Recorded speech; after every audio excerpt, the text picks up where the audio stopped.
Corneille Nangaa, président de la Commission électorale nationale indépendante, a assuré l'opinion nationale le jeudi 6 décembre que les élections auront bel et bien lieu le 23 décembre comme prévu. C'était une façon pour le président de la centrale électorale de rassurer les Congolais sur les rumeurs qui circulent sur les réseaux sociaux et d'autres moyens de communication que la CENI envisagerait un probable report des élections. À en croire les analystes, Corneille Nangaa a répondu indirectement au président de l'Union pour la nation congolaise, Vital Kamerhe, qui avait mis en garde la CENI pour un éventuel report des élections. Il a ajouté que son institution n'est pas prête d'écarter la machine à voter, car sa mise à l'écart, ça veut dire repousser l'élection et la CENI n'est pas prête pour le report. Le président de la CENI a rappelé que le vote s'effectuera de 6h à 17h, mais les personnes encore dans la file d'attente, à leur limite, seront autorisées de voter même au-delà de minuit. En ce qui concerne le dépouillement, Corneille Nangaa a assuré que la CENI procédera au dépouillement manuel de bulletins, puis elle va transcrire le résultat compté manuellement sur les procès-verbaux. Ces résultats seront annoncés, mais passés de machine, a affirmé Corneille Nangaa.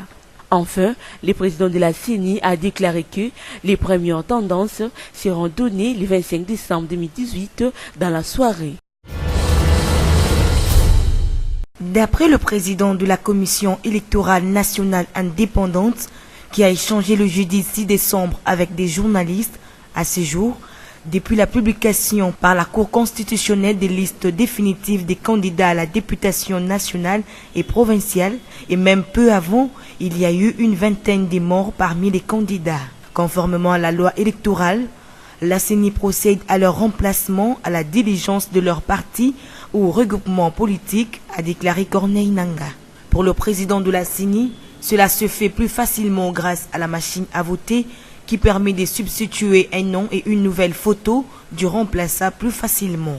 Par ailleurs, Corneille Nangaa a affirmé que toutes les machines à voter sont bel et bien arrivées en République démocratique du Congo. Elles seront réparties dans tous les bureaux des votes disséminés sur toute l'étendue du territoire national. Les élections auront lieu le 23 décembre, car aucune raison n'est justifiée un probable report, a martelé le numéro 1 de la centrale électorale.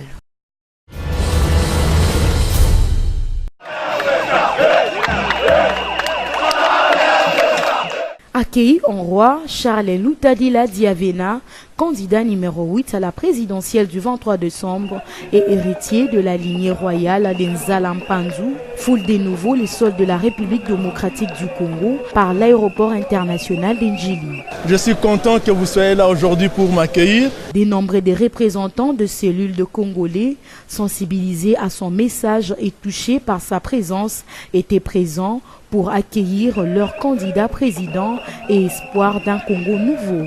Ils étaient des milliers à faire les déplacements, les militants de Kinshasa, venus de tout le coin de la capitale et d'autres du Congo central, sa province natale, ou encore les Katanga, qui ces derniers a créé et préservé de nombreux emplois. Parce que ces élections, ce sont des élections spirituelles, donc c'est les élections de Mvuluzi Kimbangu, de notre Seigneur le grand Dieu, Seigneur Jésus-Christ, Seigneur Saint-Esprit.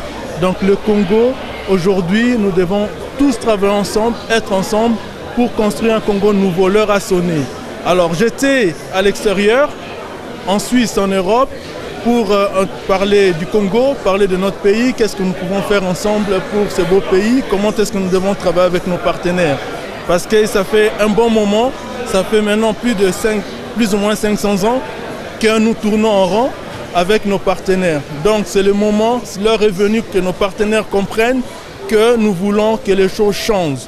Nous voulons travailler avec eux, mais nous voulons travailler dans la dignité, la sérénité et le respect de tout un chacun. Lutadila Diavena Charles, candidat numéro 8 à la présidentielle, bat sa campagne électorale sous les lignes du renouveau et bon vivre en RDC et en Afrique. Pour lui, la politique n'est pas une affaire de culte de personnalité. La victoire est déjà là, c'est le message de l'idéologie panafricaine de Mvuluzi Kimbangu qui va changer ce pays.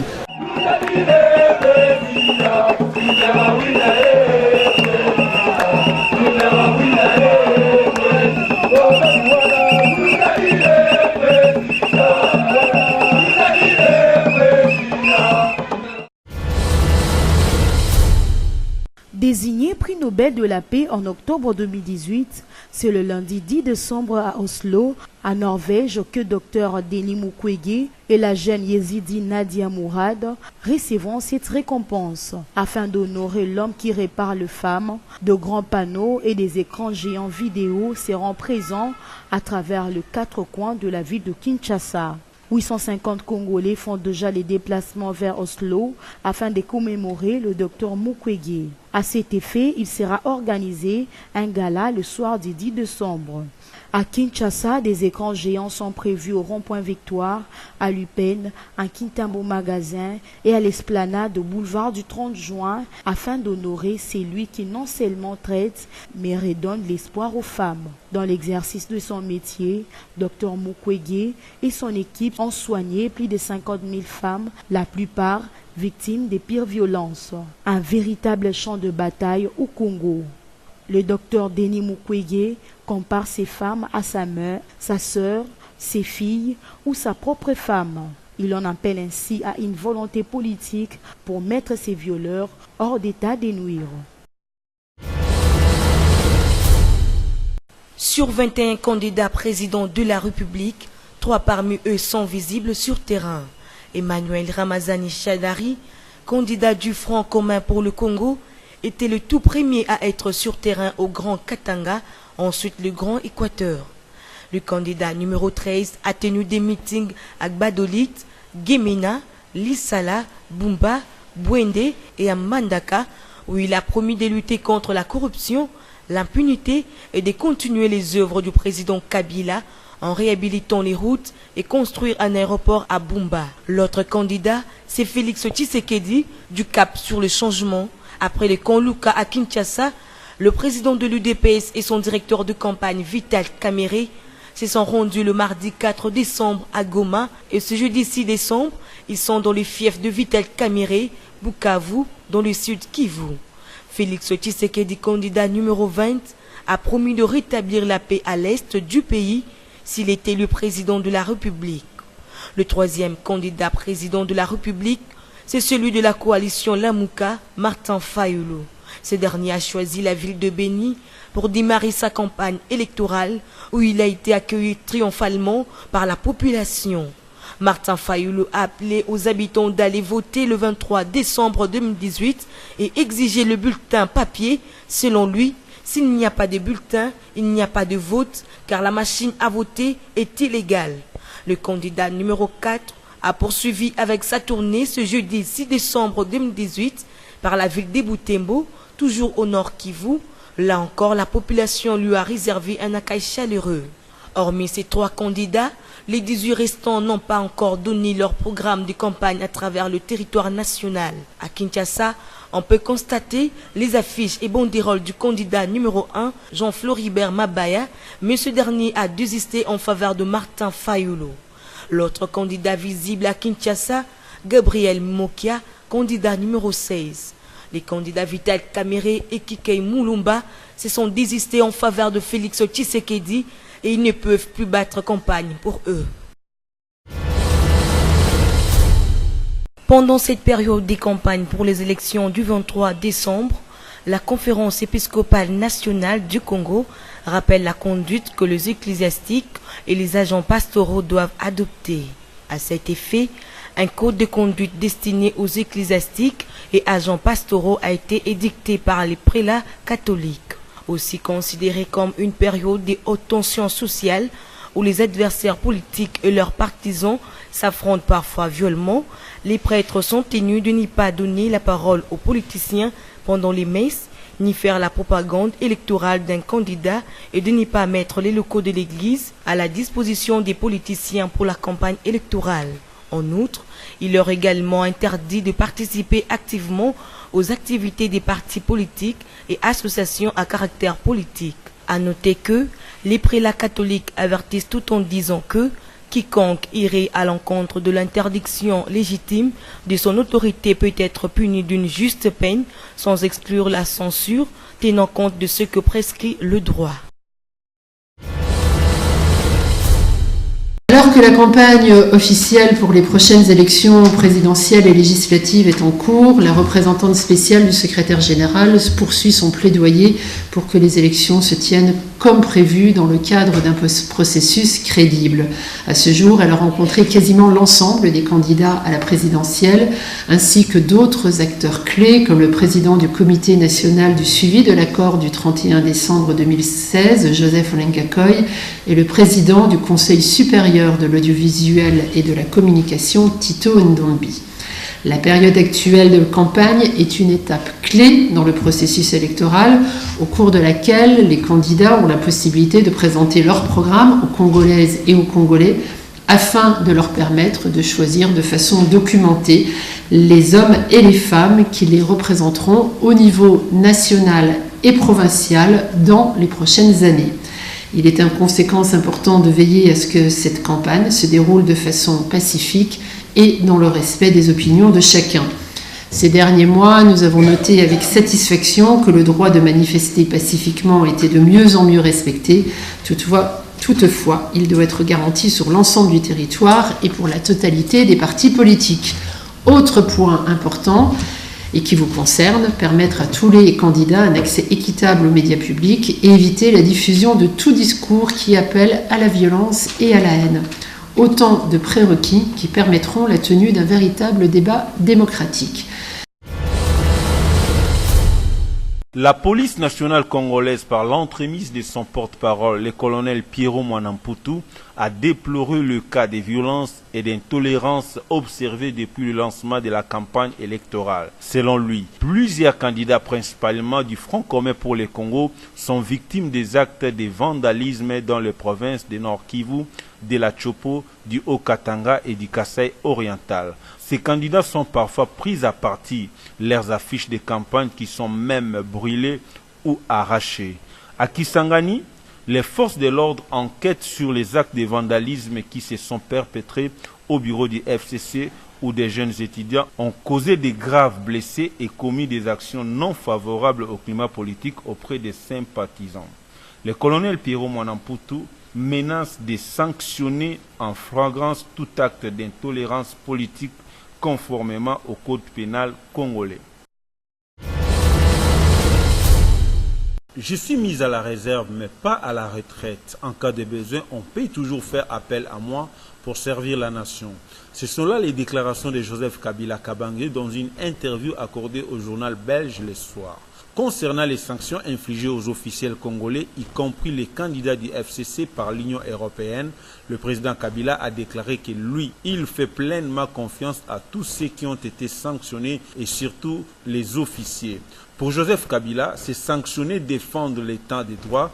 Il s'en fout et pour les élections, tout va bien se passer et cela ne dépendra pas des sanctions. Sur la question qu'il est devenu plus riche que le maréchal Mobutu, Joseph Kabila a répondu qu'il n'est pas riche plus que Mobutu et que ces informations fausses émanent d'officines basées à Bruxelles, à Paris et New York. Le chef de l'État congolais n'a pas épargné une certaine Belgique alors que la diplomatie belge est la grande absente sur les sols congolais. Pour Joseph Kabila, il y a des gens qui en Belgique croient que le Congo est encore une colonie et que le Congo est un pays indépendant et qu'il n'a pas de compte à rendre à un ministre des Affaires étrangères qui se trouve en Belgique. Enfin, le président Kabila a déclaré que le processus électoral en cours se déroulera sans observateurs internationaux de l'Union européenne et des États-Unis d'Amérique. Ce dernier considère que ce pays ont déjà leurs rapports avant même le jour du vote.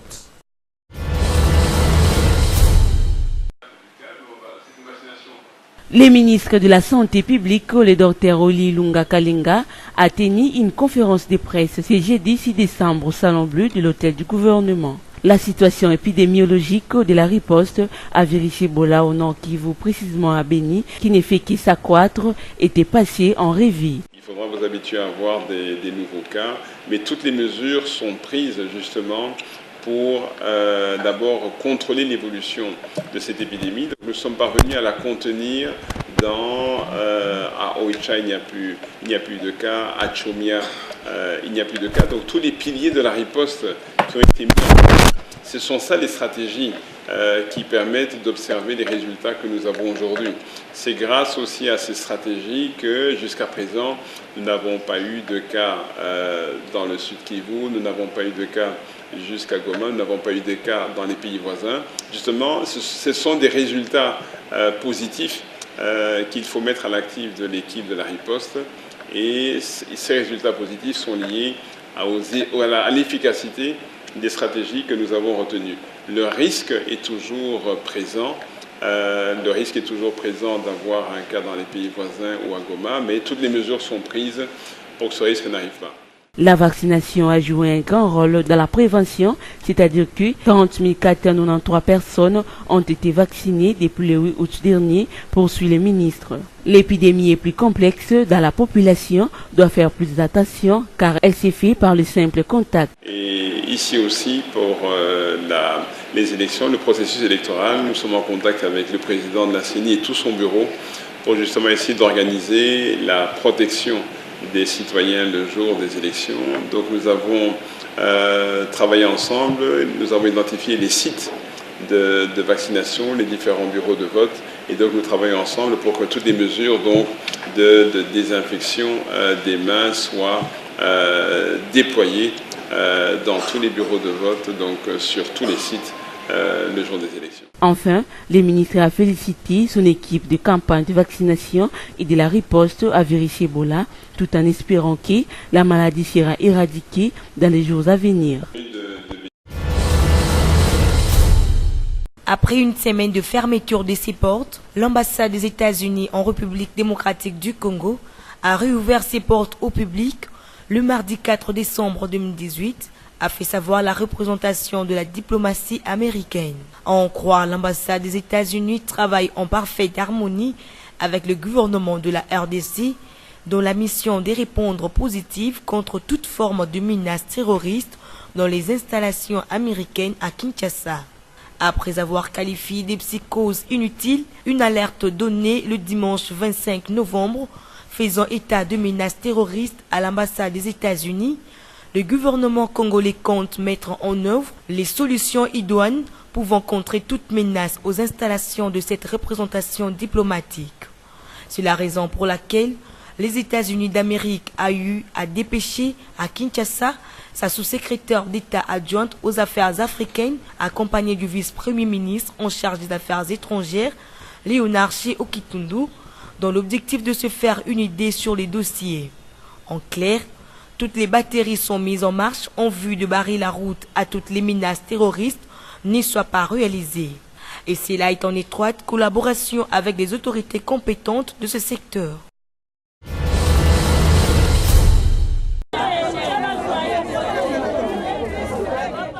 Les marchés de la Libération, situés sur l'avenue portant le même nom, ex-24 novembre dans la commune de Bumbu, est bité d'insalubrité et autres objets nuisibles à la santé. On y trouve des aliments exposés à même les sols sans tenir compte de conditions hygiéniques. Les habitants des avenues Lungweni, Masengi et Touissana, malgré les moyens alloués par le gouvernement provincial en vue d'assainir le marché, les habitués de ces coins ne cessent de jeter les déchets des immondices, les langues de marché, a affirmé l'administrateur du marché. Nous évacuons les immondices dans ces marchés. Après avoir travaillé, vers 16 heures, vous trouverez les parcelles voisinantes qui viennent jeter les immondices dans le marché, dans nos sites. Nous enlevons même des fétiches dans ces marchés. Et ce n'est pas les immondices des commerçantes de notre marché. Face à cette situation de choses, les bourgmestres de Bumbu rejettent toutes ces allégations aux responsables de parcelles environnantes. Les populations environnantes, tant du côté de Sénégal que du côté de Bumbu, en profitent pendant les heures creuses pour venir déposer leurs immondices, ce qui fait que le matin, la quantité va au-delà des moyens disponibles. Et que nous avons les mécaniques utilisées ne permettent pas à ce que les évacuations se fassent convenablement. Mais sinon, si aucun effort n'était fait, vous auriez trouvé des tas et des tas d'immondices. Il y a eu d'abord le problème avec l'OVD, quand ils sont venus tirer, ils avaient oublié qu'il fallait tout évacuer. La santé n'a pas de prix, dit-on. Au-delà de tout, c'est au service d'assainissement de l'hôtel de ville de prendre à cœur toutes ces préoccupations. La Confédération africaine de football, après avoir retiré l'organisation de la Coupe d'Afrique des Nations édition 2019 au Cameroun pour des raisons d'ordre logistique, elle vient officiellement de lancer un nouvel appel à candidature pour remplacer le Cameroun dans un communiqué rendu public le jeudi 6 décembre.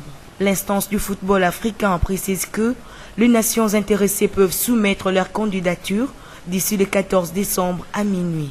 À partir de cette date, la Confédération africaine de football va annoncer la liste provisoire des pays présélectionnés en vue de faire l'état des lieux des infrastructures. Les autorités de la CAF n'ont pas encore précisé la décision finale concernant le choix du pays hôte, mais elle assure par ailleurs qu'elle s'est prononcée avant la fin du mois en cours. Cependant, l'officialisation de cet appel à candidature aux pays intéressés ne devrait pas tarder à remplir les formalités. Il s'y est de souligner que le Maroc, l'Afrique du Sud, l'Égypte et l'Algérie sont partis favoris pour la victoire finale.